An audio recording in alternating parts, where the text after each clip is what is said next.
ओमज्ञानतिमिरान्धस्य ज्ञानाञ्जनशलाकया சக்சுரோன்மீலிதம் ஏன தஸ்மை ஸ்ரீ குரவே நமஹா. வங்காளத்தில் முஸ்லீம்கள் ஆட்சி நடக்கிற போது அதில் சப்த கிராம்னு ஒரு சில கிராமங்களுடைய ஜமீன்தார் மாதிரி ரகுநாத் தாஸ் இவங்களுடைய அப்பா நியமிக்கப்பட்டிருந்தார்.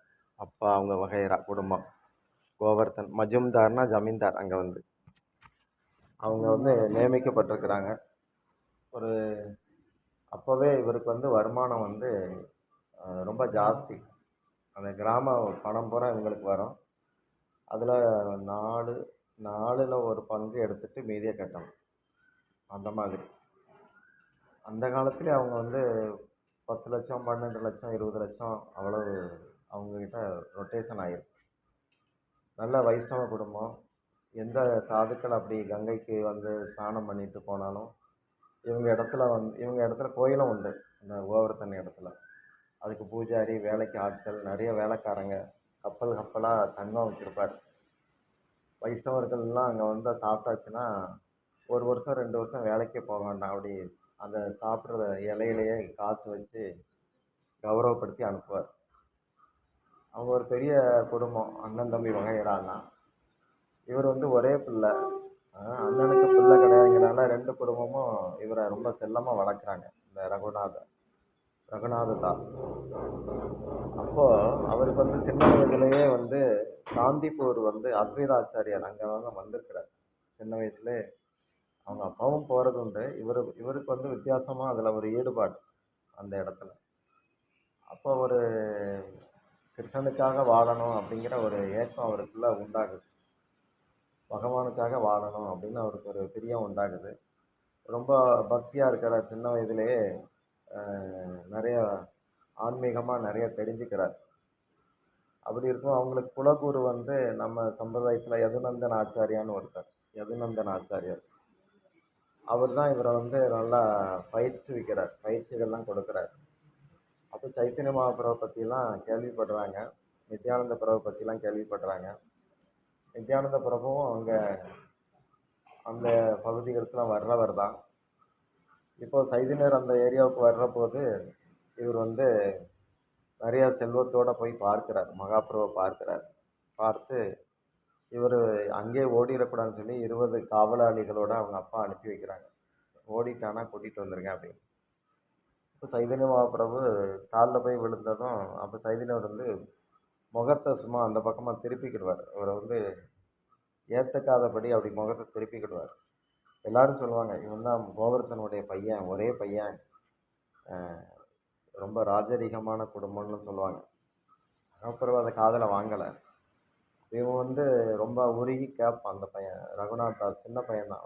என்ன கேட்குறாருன்னா, நான் உங்கள் பாதங்களை ரொம்ப நாடி இருக்கிறேன், எனக்கு உலகத்தில் எதுலேயுமே இஷ்டம் இல்லை, உங்கள் பாதங்களில் எனக்கு அடைக்கலம் கொடுங்க, உங்கள் கூட நான் வந்துடுறேன் அப்படின்னு சொல்கிறான். அப்போ அவர் உன்னுடைய மர்க்கட வைராக்கியத்தை ஒரு முடிவு கட்டு, அப்படிலாம் இருக்காத அப்படிங்கிறார்.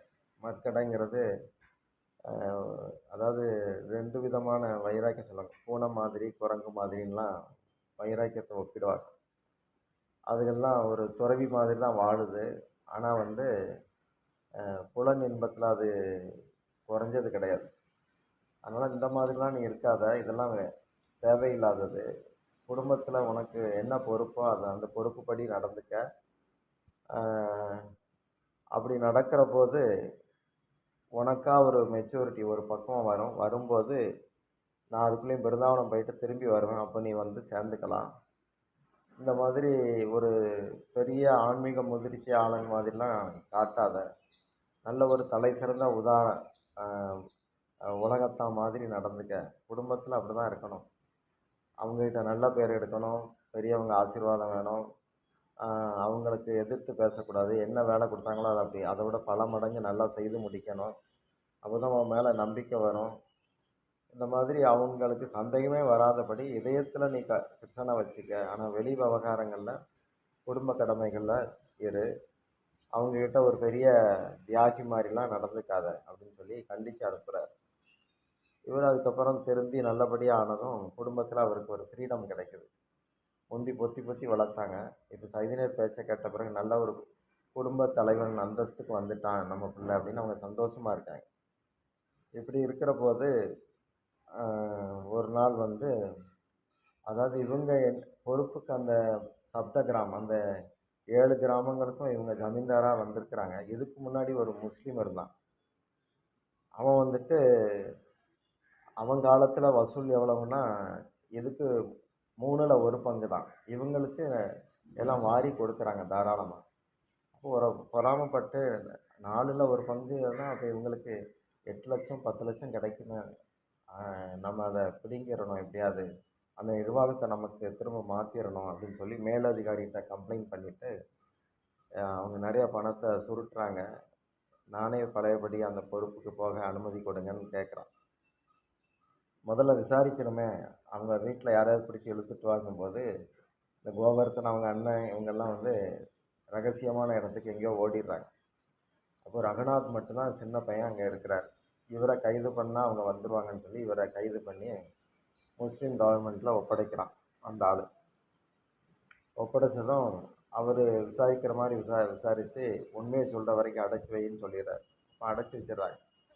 ரகுநாத் வந்து நல்ல பக்தர், ஆனால் ரொம்ப புத்திசாலி. அவர் சாமர்த்தியமான ஆள். அவர் தந்திரமாக ஒரு 5-6 நாள் இருந்துட்டு அதுக்கப்புறம் அந்த அந்த அதிகாரி வந்து மிரட்டுறான். என்ன எங்கே இருக்குது பணமெல்லாம், எப்படி எவ்வளோ வசூல் அது இதெல்லாம் கேட்குற போது, அப்போது நீங்கள் முன்னாடி நீங்கள் ஜமீன்தார் அந்த அந்தஸ்தில் இருந்தீங்க.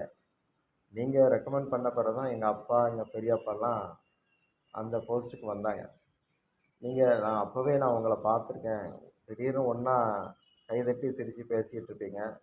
அப்புறம் மனஸ்தாபப்பட்டு 1 மாதம் பேச மாட்டீங்க. இப்படி உங்களுக்குள்ளே ஊழல்கள் நிறைய நடந்திருக்கு, நான் பார்த்துருக்குறேன். இது வரைக்கும் உங்களையும் எனக்கு ஒரு பெரியப்பா அப்படிங்கிற மாதிரி தான் எங்கள் அப்பா அறிமுகப்படுத்தியிருக்கிறாங்க. நானும் அந்த அந்த முறையில் தான் உங்ககிட்ட பழகிட்டு இருக்கிறேன். உங்களுக்கு நான் மகன் முறையாக இருக்கும்போது இவ்வளோ உண்மையை நான் சொன்ன பிறகு இன்னுமா உங்களுக்கு சந்தேகம்? எவ்வளவு குடும்பத்தோட அந்யோன்யமாக நடந்துகிட்டு இருந்தீங்க, திடீர்னு ஏன் இப்படி அல்ப விஷயம், ஒரு பணங்கிறது அல்பமானது. நீங்கள் வரேன்னா அழகாக நான் சொல்கிறேன், உங்களுக்கு அந்த பொறுப்பை அப்பா கொடுத்துருவாங்க. ஒரு அல்ப விஷயத்துக்காக நல்ல உயர்ந்த நட்புகளை இழக்கணுமா என்ன? இதெல்லாம் அசிங்கமாக இல்லையான்னு இவர் வந்து சின்ன பையனை அப்படி கேட்டதும் அவன் வந்து திருந்திடுறான். திருந்தி உண்மைதான், நீ சொன்னது நல்லது தான் அப்படின்னு சொல்லி உடனே விடுதலை பண்ணிடுறான். விடுதலை பண்ண பிறகு அவனும் ரொம்ப சாஃப்டாக நல்லவனாக மாறிடுறான் அந்த ஆள். இப்போ இந்த ரகுநாத் வந்து இப்படி திறமையாக சாமர்த்தியமாக பேசியிருக்கிறாருன்னதும் அவங்க அப்பா பெரியப்பெல்லாம் சந்தோஷப்பட்டு ரகுநாத்துக்கு இன்னும் பொறுப்புகளை ஜாஸ்தியாக கொடுக்குறாங்க, கல்யாணம் பண்ணி வைக்கிறாங்க.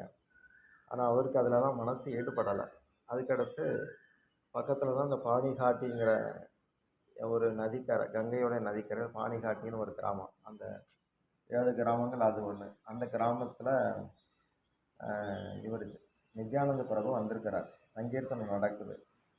ரொம்ப சந்தோஷமாக ஆடல் பாடலோட ஹரே கிருஷ்ணா பாடி ரொம்ப பரவசத்தில் இருக்கிறாங்க.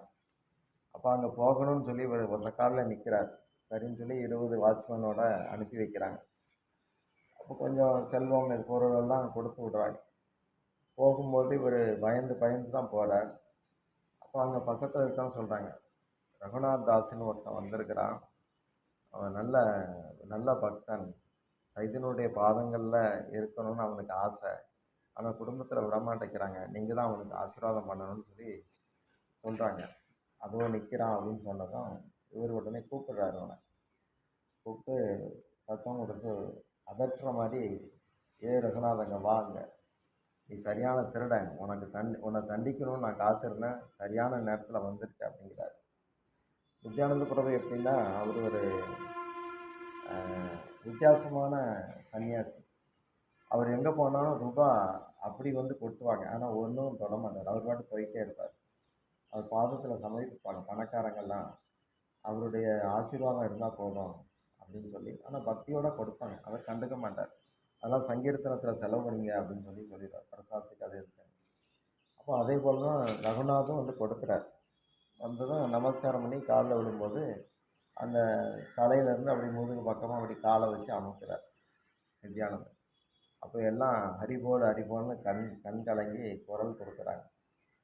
அவருடைய பாதம் பட்டுச்சு, இவன் கொடுத்து வச்சவன், இவனுக்கு விடுதலை கிடைச்ச மாதிரி தான் அப்படின்னு எல்லாம் பேசுகிறாங்க. ஏன்னா ரகுநாதரை எல்லாருக்கும் தெரியும், ஊர் பூரா தெரியும். வீட்டை விட்டு ஓடணும்னு ஆசை, ஆனால் விட மாட்டேங்கிறாங்க. இப்போ நித்யானந்தர் பாதம் பட்டிருக்கு, அதனால அவனுக்கு விடுதலை தானே எல்லாம் பேசிக்கிறாங்க. அப்போது நீ ஒரு பெரிய திருடன், என்னுடைய ஒரு சொத்தை நீ திருட முயற்சி பண்ண, அதுக்கு நான் ஒரு தண்டனை தரப்போகிறேன் அப்படிங்கிறார். யாருக்கும் புரியலை. என்ன தண்டனைன்னா, இங்கே ஆயிரக்கணக்கான பேர் கூடியிருக்கிறாங்க, இன்னும் நிறைய பேர் வருவாங்க. நீ என்ன பண்ணணும், அவலில் அடுத்து தயிரில் முக்கி சாப்பிட்ற மாதிரி சில இதெல்லாம் அங்கே உண்டு, ஜிவ்ரா அப்படின்னு சொல்கிறாங்க. அதுகளையெல்லாம் தயார் பண்ணி எல்லாருக்கும் இன்றைக்கி அதுதான் பிரசாதமாக கொடுக்கணும் அப்படிங்கிறார். கொடுத்ததும் அந்த மாதிரி செய்யுங்க அப்படின்னதும் இவர் உடனே அதுக்கு பானையாக பால், தயிர், பழங்கள், அடுத்து பெரிய மலை அளவுக்கு அவல் கொண்டு வந்து குவிச்சிடுறாங்க. அதையெல்லாம் வந்து கலந்து பிரசாதமாக விநியோகிக்கிறாங்க. அப்புறம் தான் தெரியுது, அதாவது நித்யானந்த பிரபு குரு, அவர் வந்து குரு தத்துவம். நித்யானந்தருங்கிறது யாருன்னா ஆதிசேஷன் தான். மத்வாச்சாரியார், ராமானுஜாச்சாரியார், குருமார்கள் எல்லாருமே ஆதிசேஷன் தான். ஆதிசேஷனுங்கிறது ஒரு விதத்தில் விஷ்ணு தான். அவர் வந்து பலராமனாக வாரார் கிருஷ்ணலீலையில். இங்கே ராமானுஜா ஒரு தடவை வந்திருக்கிறார், லட்சுமணனாக வந்திருக்கிறார் ராமர் கூட. இப்படி அவருக்கு பல வடிவங்கள் இருக்குது. அப்போது அந்த குரு மூலமாக தான் இறைவனை பெறணும். நித்யானந்த பிரபு மூலமாக சைத்தன்ய மகாபிரபு நமக்கு கிடைச்சாச்சுன்னா நல்லது. அதை மீறி நேரடியாக சைதன்யர்கிட்ட போகிறது அது வந்து திருடுற மாதிரி ஆயிடும். உரிமையாளர் ஒருத்தர் இருக்கிறார், குருவுக்கு தான் கடவுளை தரக்கூடிய உரிமை இருக்குது. அந்த குருக்கிட்ட தொடர்பே இல்லாமல் எனக்கு கடவுள்கிட்ட நான் நேரடியாக போகிறேன்னு நினச்சா அது திருடங்க கூட்டத்தில் உள்ள ஆளுங்க மாதிரி தான். அப்படி இருக்கக்கூடாது அப்படின்னு நித்யானந்தன் இந்த லீலையில் காட்டுறார். அப்போ இந்த அவள் வந்து ஒரு பரவச தோற்றம் தான். அவளும் பொரியும் அதுக்கு நைவேத்தியம் பண்ணணும் அவசியம் கிடையாது. சைத்தன்ய மகாபிரபு கீர்த்தனம் பண்ணுற போது அரிசி கடையில் இருக்கிற அரிசி பூரா சந்தோஷத்தில் இருந்துச்சுன்னா பொரியாக மாறிடும். விரகத்தில் வேதனையில் அப்படியே கண்ணனை பிரிஞ்சு வேதனைப்படும் போது அப்படியே சப்பையாக அவலாக தான் ஆயிடும். அந்த ரெண்டும் விபரலம்பா சம்போகான்னு சொல்லுவாங்க. அந்த அடையாளங்களை உணர்த்துது.